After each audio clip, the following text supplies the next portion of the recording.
اے خدا کے رسول، میرے بعد بس یہ خیال کرنا میری زہرا کی آنکھوں میں کبھی آنسو نہ ہے۔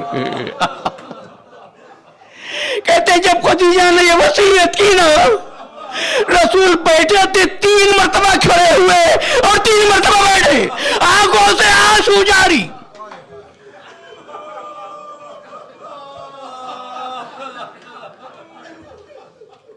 بی بی کہتی ہے اللہ کے رسول کیا میں نے کوئی بھاری سوال کر لیا؟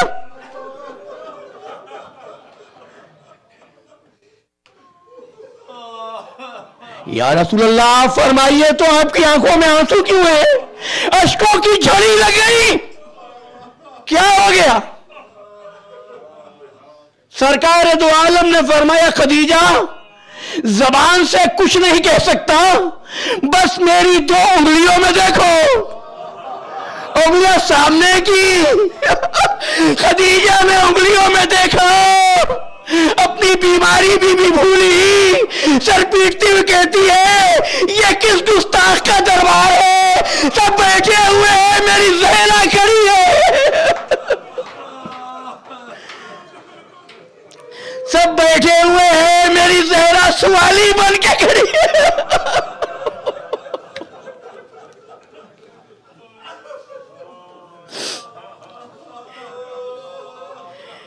ایک زہرا کا بس میں رسالت میں آنا اور ایک بی بی کا پھر مسجد میں آنا، دربار میں آنا حق مانگنے کے لیے۔ سنو، آج جمادی ثانی کا بھی چاند ہو گیا نا، تو سن لو، چند جملے سنو، پتہ نہیں زندگی رہے یا نہ رہے، بس اگلے سال پھر وہی روئے گا جو رہے گا۔ بی بی دربار میں گئی ہے، بس 2 جملے ذاکرین سے سنتا ہوں۔ زنان بنو ہاشم نے حلقہ بنایا، بی بی کو ساتھ لیا، بی بی معلوم ہے ظلم ہوا ہے، لیکن کیا شان ہے دربار میں جانے کی، زنان بنو ہاشم کا حلقہ ہے، اور ایک مرتبہ زینب بھی آئی تھی نا کبھی دربار میں، کس طرح آئی تھی؟ زنان بنو ہاشم نے حلقہ بنایا، بی بی چلی۔ سیدہ کے گھر سے کتنی دور ہے دربار جانتے ہو؟ 24 قدم کا فاصلہ ہے، لیکن ذاکرین کہتے ہیں جب بی بی گئی ہے نا دربار میں، سر کا کوئی بال سفید نہیں تھا، 18 برس کی عمر ہے۔ میں نہیں پڑھ سکوں گا، لیکن دربار میں گئی، ستون مسجد کی آڑ میں بی بی کھڑی ہوئی، اور 15 ساعتوں تک، ترجمہ سیکنڈ کرنا یا منٹ کرنا تمہاری مرضی، 15 ساعتوں تک ستون کی آڑ میں بنت رسول روتی رہی۔ زنان ہاشم نے کہا، ساتھ جانے والی عورتوں نے کہا بی بی روتی کیوں ہو، آگے بڑھو، اپنا حق مانگو۔ کہنے لگی اس بات کا انتظار کر رہی تھی کہ دیکھو آج کوئی کھڑا ہوتا ہے یا نہیں۔